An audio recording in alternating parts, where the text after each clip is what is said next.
Martin Fayulu candidat comme opposition. Awa Bemba ke ko luka Kabila na kinga kati personne n'en parle na ba réseaux sociaux, na ba Facebook, na ba mutazo lo bate. Ye wana azwi ndeko na ye ake au commissaire rapporteur adjoint ya Seni. Et toute personne même toza na kati ya coalition o ba bengi bongo cash, mutu nyosa ko yana boule ya kolobake tozo bomba plateforme électorale cash, to komisa ngo plateforme politique. En tout cas to liaka na Félix Tshisekedi ko répondre to ko répondre yo ti lobby. C'est le leader PES, nous sommes capables de faire l'élection en 2023 sans la coalition. Ça c'est clair. Et en 2023, peut-être qu'il y a une coalition. En 2023, il y a une IDPS au président Félix Tshisekedi. À cause de l'élection, à gagner l'élection, il y a des députés, il y a des sénateurs, il y a le président de la République. Tout ça, on a la coalition. Qui alimente nos réseaux sociaux.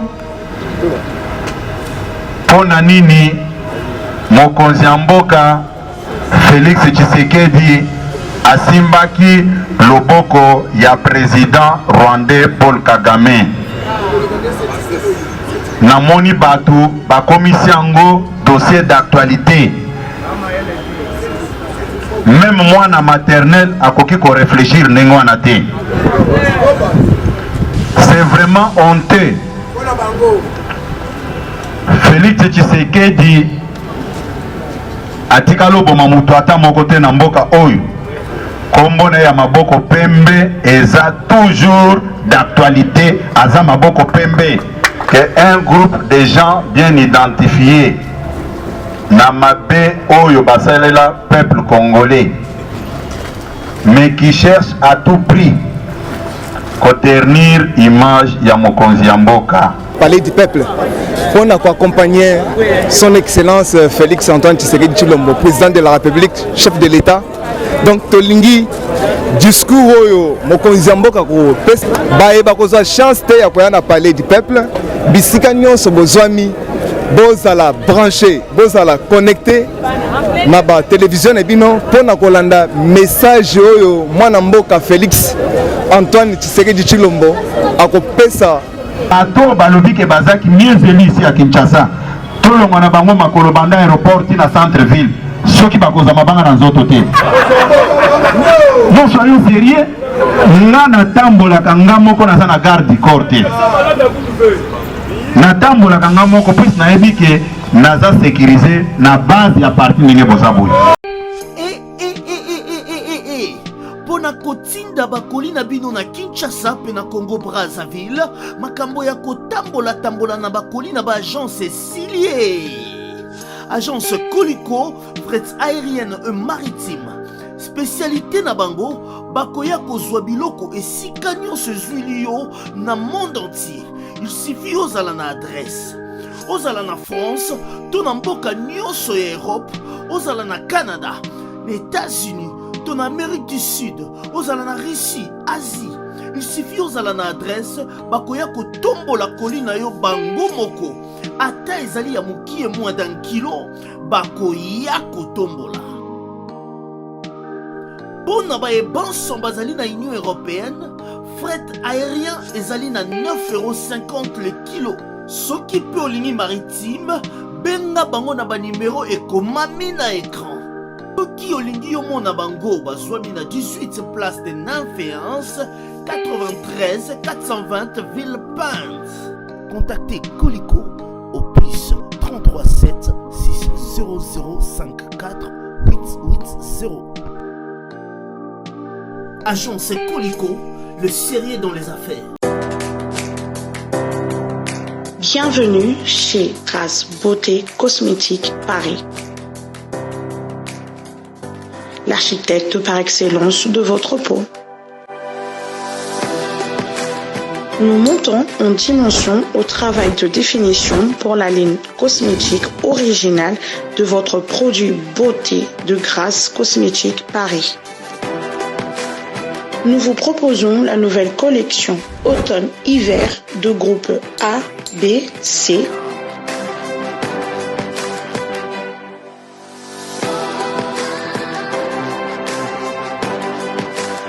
Et contactez-nous au 06 23 22 73. Vous trouverez tous les produits beauté et la nouvelle collection automne-hiver. Grâce Beauté Cosmétique Paris, l'architecte de votre peau.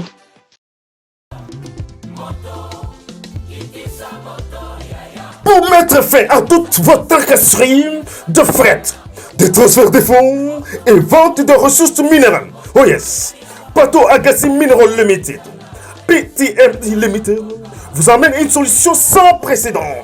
Oh yes. À partir de notre complexe commercial, basé sur First Floor de Movement House, à chaque soir, Hertford Road, Barking, London IG11, 8DY. Moi, na Congo, ou à Londres, au cookie qu'on transférer le même jour. Plus rapidement aussi, au cookie qu'on tient dans lettre. Petit colis, grand colis, voiture, camion, conteneur, n'a pas matériel de construction. Oyabi bende, bengi bende à l'olengue de toutes formes, y compris big low cost, frigo congélateur, nos lingi et coquille coquine. Ça c'est vrai. Expédition Nabiso. Et ça à tous les niveaux. Oh yes. Fret aérien, fret maritime. Avec online facility, yoga bien. Okoye bandenge biloko na yo zali kokende jours et nuits kolandelango online. Yes. O ezali solution. Oko zela lisusu nini. Yo client ozali ko souffrir botu moi. Ba nyokola yo na ba agence ya mike moto zikisi bango. Oui, nous sommes à votre disposition. De lundi à vendredi, de 9h à 17h. Oye, Oko swap so facilement. Comme référence, A406, sortie à Barking, aux gauche nayo et comme na Yellow Storage. Wana référence monene. Tous allez juste na simana yango. Ou soit, na station ya Barking, na kwe oya Nandos. Na kwe oya Nandos nous sommes wana. Oko soit bis nyonso monene kolon. Okiti na 3e ou 4e arrêt, c'est la volonté na yo. Oko mina siko ko soit solution la makambo na yo nyonso. Mwana Congo, yango oyo.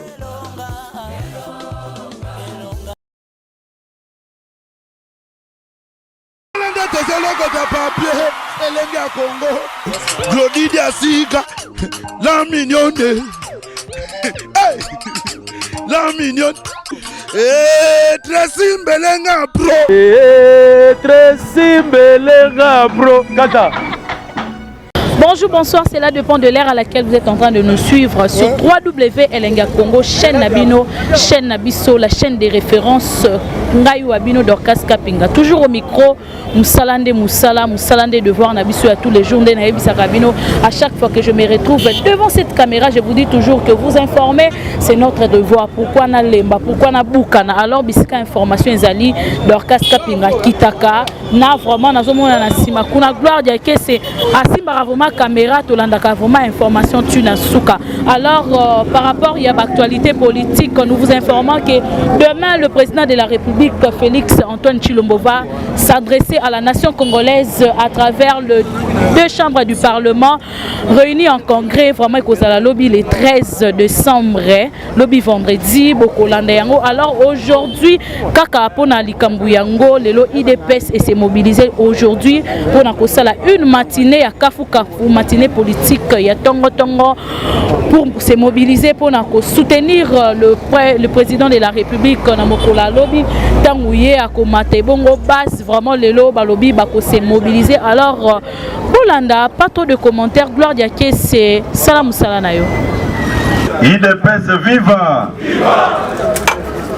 Nakanisi tokutani place oyo poto solola makamwa muke et puis to solola autour ya mama likambo.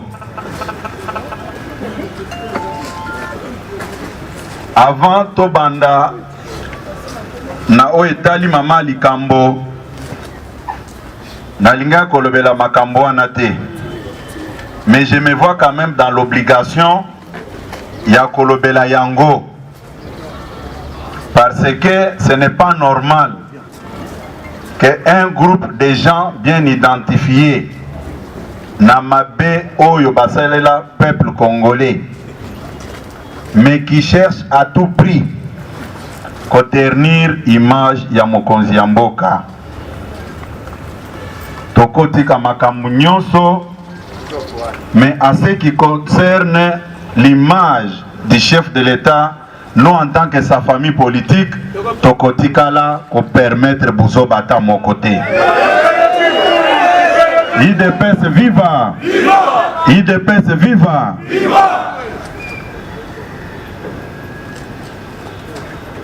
Biso nyonso toyebi likambo yo balobaka notion de continuité des affaires de l'État. J'ai été choqué nakomona mutu atangi université azoko mape message naye na français ya kitoko mais na kati ya mutu naye eloko moko ezate. IDPS viva! Conflit oyo ya Israël na Palestine. Totangi yango na classe, tozaba na mike, lelo tokomi ba mikolo, conflit wana ezo continue kaka baza ko bunda. Totikala komona mukolo moko te, soki ba dirigeant palestinien na dirigeant israélien, bakutani na ba sommet sans bapesa na mbote. Mais j'ai été surpris de constater qu'il y a un débat qui alimente nos réseaux sociaux. Ponanini mokonzi ya mboka Félix Tshisekedi asimbaki loboko ya président rwandais Paul Kagame. Namoni batu bakomisi yango dossier d'actualité. Même moi na maternelle akoki ko réfléchir ndenge wana te. C'est vraiment honteux. Félix Tshisekedi atika loboma mutu ata moko te na mboka oyo. Kombo na ya maboko pembe eza toujours d'actualité, aza maboko pembe. Tous les moyens bapakola bosoto na nzoto. Namoni ba mususu balobi yo kabuya ozana mayele te.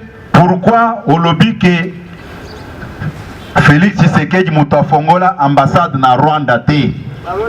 Mais soyons sérieux, toza ko bomba eloko nini na ba fête ya ba indépendance ao totikala komona président rwandais azoya wate na tango ya matanga oya papa Tshisekedi tomona ki aye na stade de martyrs wate. Est-ce que tango ayaki batwana balala ki pongi bayeba ki teke ye mutu ayao? Nalingi na répondre bandeko na biso wana boy parce que ezate que silence na biso eza signe ya culpabilité ou manque d'argument ou manque de réponse au toko pesa bango. On ne vient jamais en politique avec les émotions. Quand vous êtes un homme d'État, il faut mettre les sentiments de côté. Nana évité que pendant 37 ans, nous de l'IDPS, dans nos rangs, nous enregistrons des veuves et des orphelins. Nana évité en côté. N'est-ce pas qu'au nom de la paix, au nom du bien-être de notre peuple, nous avons mis tout de côté pour regarder dans une même direction pour l'avenir de ces pays. Admettons que Bisso IDPS, puisqu'il n'y a aucun parti politique aujourd'hui dans ces pays, Oeko bimisa bilan ndenge moko na IDPS. Ezate. Ndakoyo batumbaki yango, ndakoyo. C'est connu de tout le monde.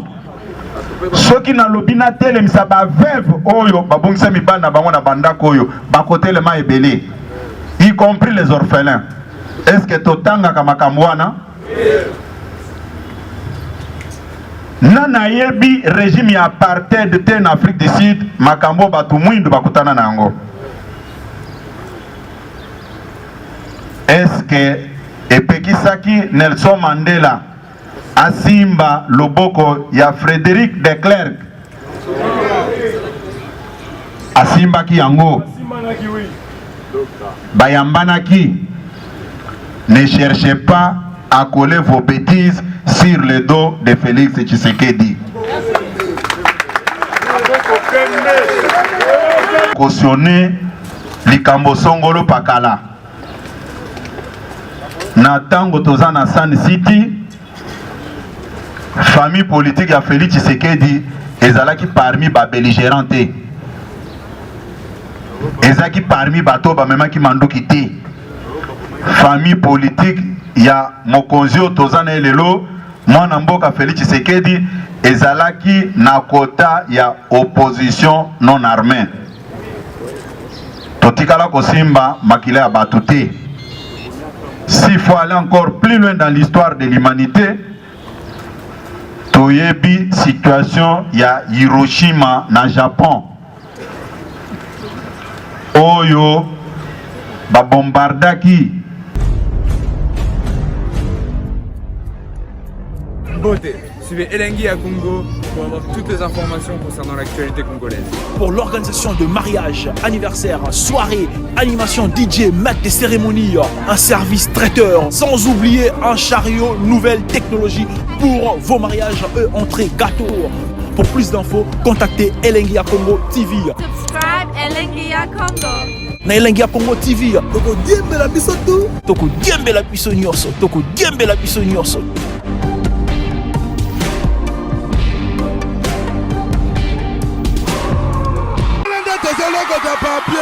Elengi à Congo. Glody Diasiga. La mignonne. Hey. La mignonne. Tracy Mbelenga bro. Tracy Mbelenga bro. Kata. Les amis, regardez bien cet endroit. C'est le salon LTC, le meilleur de Bandal. À Bandal, c'est Paris. Il est situé sur l'avenue Kassavoubou, juste à l'entrée du bloc commercial. Oui les amis, au salon LTC, la main qui façonne les têtes des gens est une main experte. On s'y fait coiffer à tous les styles, l'afro comme l'européen. Et oui, ce coiffeur talentueux qui officie au salon LTC, c'est Fernando Mbaya, la garantie du traitement de vos cheveux. En plus, Fernando Mbaya est un expert en coiffure mixte.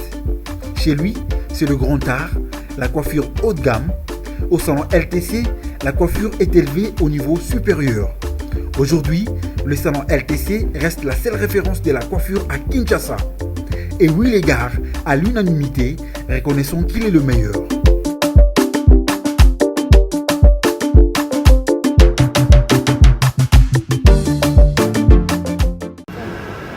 Une grande partie à Japon où il cause des dégâts et belés.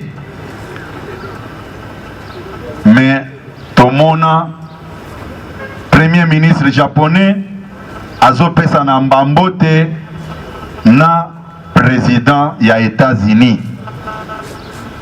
Natikala koyoka japonais mon côté, abengi ekaza très. Excellence président de la République a trouvé une situation où il a créé à quitter. Namoni Batu Balobi, il voyage beaucoup. C'est pour moi une occasion de répondre Bandekowana. Nani na famille na ye, azana mwasi na bana. Amoni ke bana na ye, na mwasi condition de vie est normalité. Mais quand même, azo vanda na salon, azo tala ba match à Barcelone na Real, azo tala ba dessin animé abimaka na yete, bakobenga azanani. Bakobenga ye azabolole.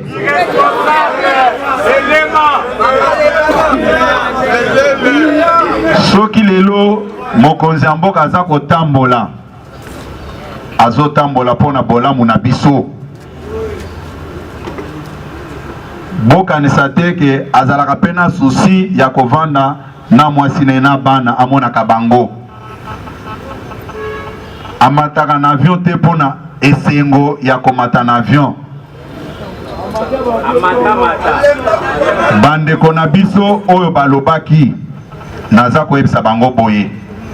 Soki bayaki na monde politique par l'accident de l'histoire, il faut bazonga bakendo sala misala na bango hier place na bango eza na politique te.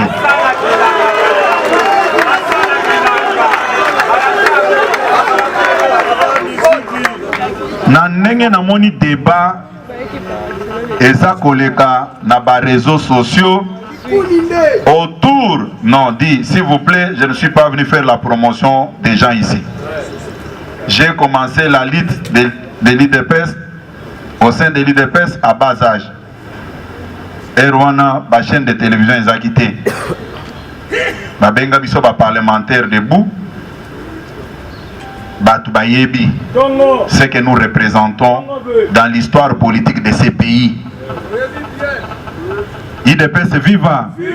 IDPS viva. Vous se laissez distraire et ont des problèmes à monter Mamabé. Bien avant l'élection ya mokonzi mboka ba débat ezaki na ba salon nyonso. Il n'a jamais travaillé. Il n'a pas de l'expérience. Qu'est-ce qu'il va faire? Et puis bayokana même comment ko sala mabé, comment ko empêcher ye. Mais ezaki volonté en embêter. Les lonzam bazo confondre bango. Ndenge na prometa kibino aw. Quand je parle de 2023, ce n'est pas de la blague. Nous allons remporter une majorité au premier tour. Nga nazako sala biloko te ya ko impressionner batu. Boyoka ki awa. Batu amite mamabe. Bakanisa ke biso toko sala loko mon côté, nous ne représentons absolument rien. Batu baluka ba vidéo, batia na ba réseaux sociaux sous prétexte que non Kabouya babengani na base eza kolinga été. Ce qui n'était pas vrai. Na lobaki boye. Batu bapesa ki même ba pronostic on a vu la Kinshasa, IDPS ne contrôle rien. Kinshasa est comme fief ya batu moko boye. Na ebisa ki bango boye. Na kolaksa bino démonstration de force moko oyo boko revoir ba calcul na bino. Et coup de chapeau na base ya parti na kei pour réservaki na président na biso Jean-Marc Aboum. Soki tolingani biso moko tolingi Congo tokokutana ba makambo nyonso te. Mais lelo tozo constater que son excellence monsieur le président de la République alingi Congo na motema na mobimba alinyango par hypocrisie. Et na yoki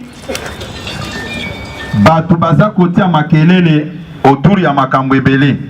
Mais tango akendeki ko plaider na makambo etali lever ya sanction contre ba anciens dirigeants mboka oyo. C'est ça l'amour du prochain. Aloba ke makambo ese leki tobo sana tokende liboso to tonga mboka bobetela mokonza mboka maboko makasi. Est-ce que bayoki biso na IDPS tolobi pona nini yo sali boye bato basala biso makambo songolo pakala? Est-ce que bayoki yango? Quelle leçon de morale bato balingi kopesa biso? Vous trouvez ça normal? Bato balobi ke bazaki mieux élu ici à Kinshasa. Tolongo na bango makolo banda aéroport na centre-ville. Ceux qui bakoza mabanga na nzoto te. Non, soyons sérieux. Nga na tambola kanga moko na sana garde du corps te. Na tambola kanga moko puis na yebi ke naza sécurisé na base ya parti ndenge bosaboy. Et puis débat autour ya élection ya chef de l'État, c'est un débat sans objet. C'est un débat sans objet. Félix Tshisekedi Azaki élu massivement. D'ailleurs, pourcentage au Babimisa, Azaki a été Azaki un pourcentage très élevé. Les lots, Tokana Malam, Makamunyo Azako Sala comme mouvement, que ce soit à l'intérieur du pays ou à l'extérieur, c'est toujours des marées humaines. La communauté congolaise, il y a Bamboka Nyoso Yazakoleka, même à commune à Boutou. Nazalaki na dirigeant moko, un responsable politique, il y a régime Oelekaki, Atalinga tokutana na ville azoloba mais Augustin, on ne comprend rien. Quel est ce président de la République qui est devenu le chouchou de tout le monde? Partout il passe, c'est tous les chefs d'État au bazolinga basimbe na nanzoto. Bobete la mokonzi na biso maboko makasi. Yango, pour ne pas vous prendre beaucoup de temps. Lobby eza kobimanaye ya liboso. Pona koloba na ndenge bato lopoto balobaka discours d'état de la nation devant le congrès et kozala lobby boyebi ndenge tolataka non natuni bino boyebi ndenge tolataka en tout cas ceux qui olati biloko no lataka wana kobenganga CGT soki obenga CG na lobby infiltré bomoni bakimbangiste bobetela nanu bandeko na biso bakimbangiste maboko boyebi le 20 mai et le 25 mai tango basalaka fête na bango wana na lobby esalaka na esengo ozomona ndenge bazokende na lingi lobby bolata pe ndenge wana tokani malamu botika comportement na bino ya ko violer statut ya parti te puisque bolobako général biso to violaka te bino boza ba grand violeur ya statut ya parti. Comment expliquer ba bien nyonso ya parti logistique nyonso ya parti ba drapeau eza wapi ba drapeau nyonso topesa ki bino po bozongisaki yango te eza wapi? Mes chers amis, tobimisaki ba drapeau le 22 novembre na lobby kokosa ndenge wana te mokili mo balobaki ke pour la première fois IDPS babimisi ba drapeau ebele tolandaki ba commentaire mais oya muke wana na lina mona ngo lobby IDPS viva.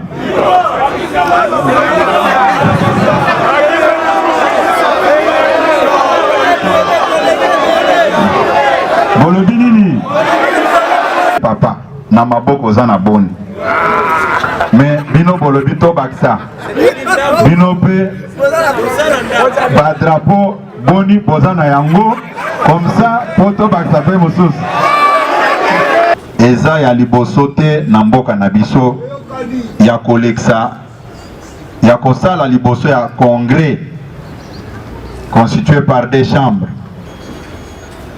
mais nayoki ba agitation dans tous les sens autour il y a inviolabilité il y a territoire oyo il y a assemblée nationale mais je profite aussi de l'occasion pour un peu prodiguer un petit conseil aux honorables biso tozana batu oyo baza na moral te tozana batu oyo tosalaka na bango causerie morale à travers ba matinée politique nakopesa ba honorable exemple mibale masasi ebetamaki na assemblée provinciale ya Congo central ba militant IDPS ata moko azaki na kati wana te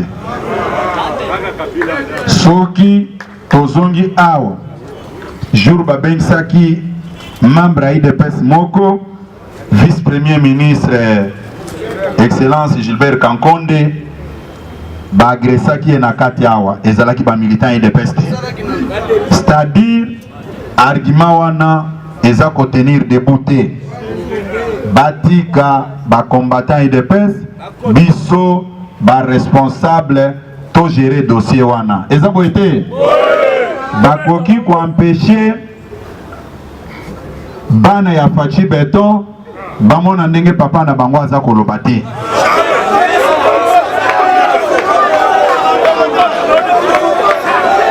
IDPS viva IDPS viva soki na régime elekaki liboso juro mokonzi mboko tozalaki na bandai koloba babanda kotika ba militant na bango bakota kuna. Pourquoi une politique de 2 poids 2 mesures aujourd'hui? Non, biso toza ba belligérant potobeta batute. Soki yo omeki, soki yo ye olobiki okobeta bango na kozala moto aliboso ya ko pointe o musapi police memaye na kasho mbala moko. Et puis il faut boyeba. Bisika nyonso naza koleka naza kolobango boy. Mokonzi ya armée na la police kombo na ye Fachi Beton. Toyokani malam. Batu ya ANR, la police armée baza ba collaborateur na bino. Quand vous avez l'information, il faut couper sa bango. Toyokani. Toyokani. C'est l'unique moyen oyo ko aider chef de l'État. Ceux qui ont l'information à l'ICAM, mais information à l'Okutate. Au Bombeli Bango, est-ce que vous aidez mon konzamboka? Nalingi komona biloko wanate, yo telemi, oza kofinga policier, oza kofinga soda, na kozalano d'accord te. Commandant suprême, ya forces armées et de la police, kombo na ye Félix Tshisekedi. Armée wana. Eza armée na ye bobetela ba FARDC na biso maboko na musala makasi baza kosala na personne veut faire voir à l'opinion. Le président de la République est en train de mener sa politique de bon voisinage avec tous les voisins de notre pays. Tokani, président de la République n'a trahi personne. Président de la République Akuti Makambo Basalaki. Mais à continuer la gestion à Kutakite. Tango Batu Balingi. Tango Batu Balobi. Ce qui tolobi continuité des affaires de l'État. Ba déformer, ba dénaturer même du propos nanga. Oh non, alobi que bako continuer kaka na gestion yakala. Non, il faut être détraqué mental pour réfléchir de cette manière-là. Ce n'est pas vrai. Ce n'est pas vrai. Ce n'est pas vrai. Pour na lobby, manifestation na biso, on a parlé du peuple pour toi accompagner Mokonzi Mboka. 8h ndeza ko banda. Ezo banda na 8h. Ceux qui ont lobby à solo qui ont soutenu Fachi Beton, lobby na 7h juste. Oza déjà wana. Tokani malam. Tokani malam. Hein? Ah, ceux qui vino bosali bongo na ebi ke bozaka makasi na makambwana. Na ebi ke batuna batu bako se mobiliser. Mais bino lobby bolaksa ke bosali 37 ans na opposition. Tokani? Tokani malam. Bon, pona mukolo ya lelo communication nanga ezaki autour ya journée ya lobby na faire comprendre bino que tout ce qui se rencontre dans les réseaux sociaux c'est du n'importe quoi. Il n'y a pas eu un acte de trahison. Na tangeli bino bagra ya monde oyo o bakutana na makambo ebele oyo batalaki liboso pona intérêt supérieur ya bamboka na bango pona mukolo lelo. Tosuki awa Zamba batela bino bozonga, il est encore temps bomi bongisa pona koya aolo drapeau bokozana tongo awa na 6h bokende comme tosalaki mukolo arrivé à président te makambo apolo te bokende malam. Voilà mesdames et messieurs, kaka toujours na kati ya ambiance ya matinée ya mokola lelo awa na kati ya siège ya UDPS bino moko bouti kolanda ne mwana mboka CG Kabuya auti vraiment ko informer ko pesa pona mokolo etali ya lobby. Alors tokotika la pe bongo te bandeko o baza pe pembeni bakoba kisama maloba pona événement o eza ko se préparer lobby mbote ndeko. Oui, mbote journaliste. Nasepeli vraiment comme on a yo posali combattant IDPS awa. Oui, je suis le camarade Patimou Kanya, Nazali chargé de mobilisation na Katia IDPS. Alors, qu'est-ce que tu peux rajouter par rapport à la journée de demain au Ezali vraiment mobilisation Boutiko Sala na Mokola lelo? Oui, Kakande Moko secrétaire général Augustin Kabuya Otiko Loba. To sengi na ba combattant tosengi na ba peuple congolais baya ebele lobby na palais du peuple pour accompagner son excellence Félix Antoine Tshisekedi Tshilombo, président de la République, chef de l'État. Donc tolingi discours oyo mokonzi ya mboka ko pesa lobby bayeba kozwa chance te ya koya na palais du peuple bisika nyonso bozwami bozala branché bozala connecté na ba télévision et bino pona kolanda message oyo mwana mboka Félix Antoine Tshisekedi Tshilombo akopesa na biso ba congolais biso nyonso tokozala. Merci beaucoup. OK, merci maman. Sa discours c'est l'état de la nation, c'est conformément aux dispositions constitutionnelles de l'article 77. Et biso tozana Sengopo Félix Tshisekedi azana makamba koloba. Ako expliquer biso ke nakuta kimboka na libulu kabila kunda na la te misimboka. Na longoli policier na salaire ya $50 na commissaire na salaire ya $250. Enseignant azaki na 80 000 francs congolais, lelo enseignant a commis na 400 000 francs congolais. Donc, et un message président Félix Tshisekedi, il y a paix au akosala paix ndenge paix. Ils ont na est à pays tongo ya lelo déjà ba brigade ya la police bazali na kokita na Beni pour na ko sécuriser ba place oyo ils ont déjà récupéré par FARDC. Donc message à mobilisation des peuple congolais, si vous aimez le Congo, la numéro 1 il y a peuple congolais sengeli bino bolinga c'est Félix Tshisekedi lobi azo lobana lingi na posa ba parti politique nyonso za enseignement o eza la chambre salo bakata na rideau to bukango na ndenge ya bitumba te mais peuple baleki ebele. Donc boye ebele to soutenir Félix Tshisekedi et na ko interpeller peuple congolais que ne croyez pas que un jour Martin Fayulu peut devenir le président de la République démocratique du Congo.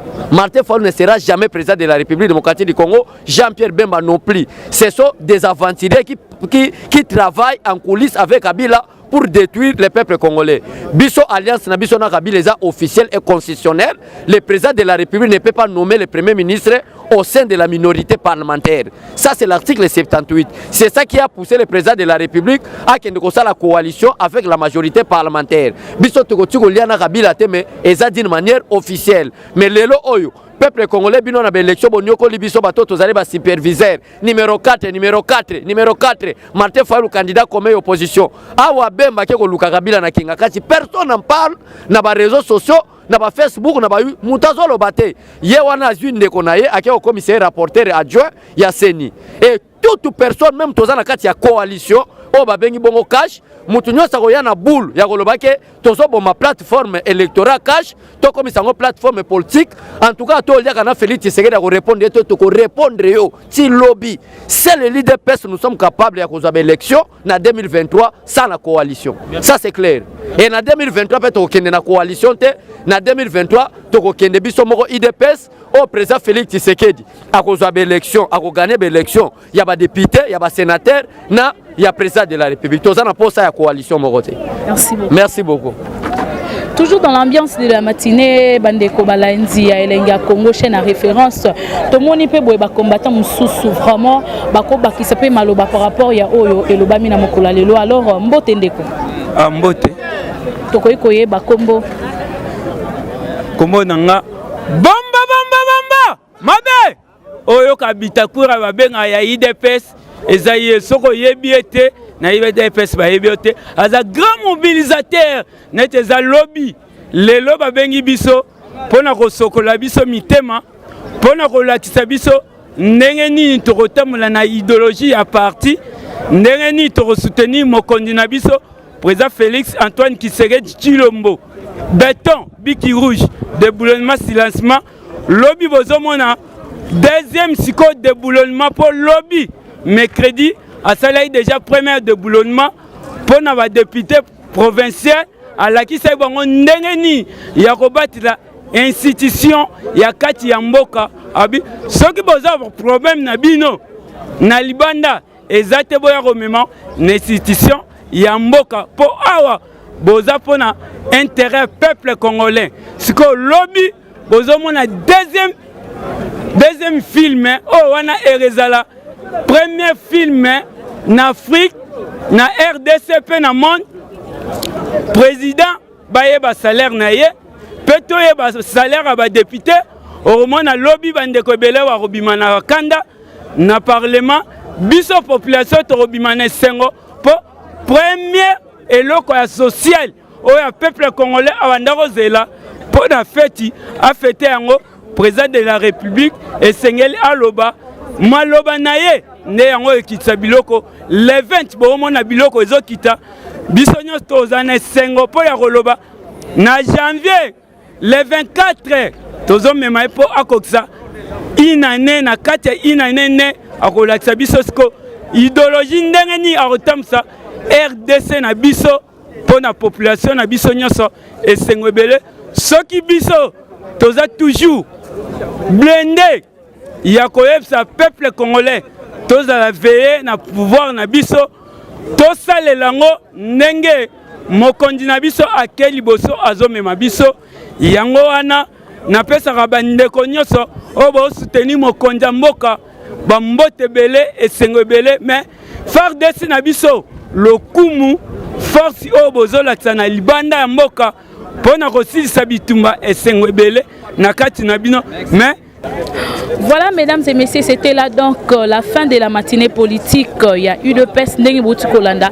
Le CG Augustin Kabouya a PC vraiment dans Mokola Lelo parce que ils sont en train de préparer demain mobiliser une forte mobilisation pour la Mokola Lobby Mokonzamboka à Koloba Bongo Libosto. Il y a 2 chambres, il y a Parlement réuni en congrès vraiment et Kozalambalané à Libosto. Alors l'UDPS s'est mobilisé dans Mokola Lelo Bolandi Bongo Maloba. Il y a CG Kabouya Augustin Nengi et Bandaki Nengi Souki vraiment on appelle Sibino merci mingi na nenge bolandi biso pourquoi pas dire un grand merci à celui qu'on appelle Patrick Tomosi mon conseiller vraiment je te dis merci et je dis aussi un grand merci à Ali Kabeya depuis les États-Unis vraiment on appelle merci na appelle Sibino nyonso merci mingi na bino baiboso koma na bino baiboso pesa ba conseil na bino batuboso sala pe ba remarque merci na bino mingi et merci également à mon caméraman de l'X, l'homme noir, Gloire Diaké, c'est derrière la caméra, Moussala Malamou. Merci Mingi Bonayo. Quant à moi, je vous dis au revoir.